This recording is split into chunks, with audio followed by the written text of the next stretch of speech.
آپ غم حسین کو ختم کرنا چاہتے ہیں؟ کر کے بتائیں جناب۔ 900 سال تک ممبر آپ کے قبضے میں رہے ہیں، تینوں براعظم آپ کے قبضے میں رہے ہیں، لیکن آپ آل امیہ اور آل عباس کی بدماشیوں کو چھپا نہیں سکے۔ آج ہر طرف حسین حسین ہی ہے الحمدللہ، اور دن بہ دن بڑھ رہی ہے۔ ہماری ویڈیو سے پہلے کیا حال تھا؟ اب تو سب لوگ کانفیڈنس لوز کر چکے ہیں۔ اب تو وہ کہہ رہے ہیں خدا کے لیے یزید سے ہمیں لعنتیں کروا لیں، یزید کے ابا جی کو چھوڑ دیں۔ اب ہاتھ پاؤں پکڑنے پہ آ گئے ہیں۔ اب یزید تو ڈسکس ہونا ہی بند ہو گیا، کیونکہ ہم نے بتایا کہ اصل بندہ کون ہے، اصل مسئلہ کیا ہے، ٹوٹی کمند کہاں۔ تو غم حسین باقی ہے، مسند احمد میں حدیث ہے، غم حسین حضور نے زندگی میں بھی کیا ہے۔ علی بن ابی طالب کہتے ہیں میں حضور کے پاس حاضر ہوا، آپ نے حسین ابن علی کو گود میں اٹھایا، زاروں قطار رو رہے ہیں۔ میں نے کہا یا رسول اللہ میرے ماں باپ آپ پہ قربان، یہ آپ کی حالت کس نے کی ہے؟ اور یہ حدیث سٹارٹ کہاں سے ہوتی ہے؟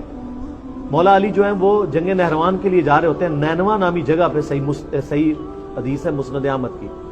تو آپ نا وہاں کہتے ہیں اصبر یا ابا عبداللہ، اے ابو عبداللہ صبر کرنا۔ تو ساتھی پوچھتا ہے کہ حضرت علی آپ کس سے باتیں کر رہے ہیں؟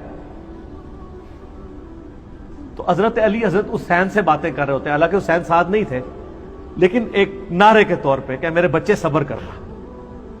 تو انہوں نے کہا کہ مجھے یہاں پہ حضور کی ایک حدیث یاد آئی ہے، کیونکہ اسی جگہ کے بارے میں نبی علیہ السلام نے مجھے بتایا تھا۔ ایک دن میں آپ کے گھر داخل ہوا، حسین ابن علی کو گود میں اٹھایا، میں چھوٹا سا بچہ ہے 3-4 سال کا، آپ رو رہے ہیں۔ میں نے پوچھا یا رسول اللہ آپ کو کس نے غمگین کیا؟ تو فرمایا ابھی جبرائیل علیہ السلام میرے پاس آئے تھے، انہوں نے مجھے بتایا کہ آپ کی امت حسین کو قتل کر دے گی فرات کے کنارے، اور میری خواہش پہ جبرائیل نے یوں ہاتھ مار کے مجھے کربلا کی سرخ مٹی بھی دکھائی، جس کی وجہ سے میں غمزدہ ہو گیا اور میرے آنسو نکلے۔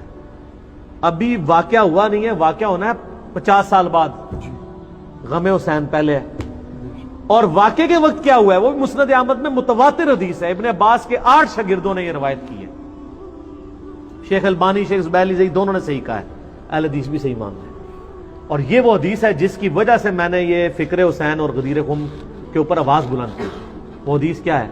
مسند احمد میں ہی ہے۔ عبداللہ ابن عباس کہتے ہیں کہ ایک دوپہر میں نے خواب دیکھا کہ نبی علیہ السلام پرانگدہ حالت، بال بکھرے ہوئے اور کپڑے بھی آپ کے گرد آلود ہیں، جیسے مشقت کے آثار ہیں، آپ کے ہاتھ میں خون کی ایک شیشی ہے۔ تو میں نے کہا یا رسول اللہ میرے ماں باپ آپ پہ قربان، آپ کی کیا حالت ہے؟ تو آپ نے فرمایا کہ میں صبح سے حسین اور اس کے ساتھیوں کا خون جمع کر رہا ہوں۔ یہ ایک تمثیل آپ علیہ السلام کو دکھائے گی، یہ نہیں تھا کہ آپ وہاں فزیکلی موجود تھے، ایک تمثیلاً دکھائے۔ تو کہتے ہیں میں گھبرا کے اٹھا، ابن عباس کہتے ہیں میں نے وہ دن اور تاریخ یاد رکھی، اور بعد میں ظاہر وہ انٹرنیٹ نہیں تھا، ٹیلی فون نہیں تھے، کئی ہفتوں بعد خبر آئی کہ اسی دن یعنی 10 محرم 61 ہجری کو حسین ابن علی کو مظلومانہ شہید کیا گیا ان کے ساتھیوں کے ساتھ۔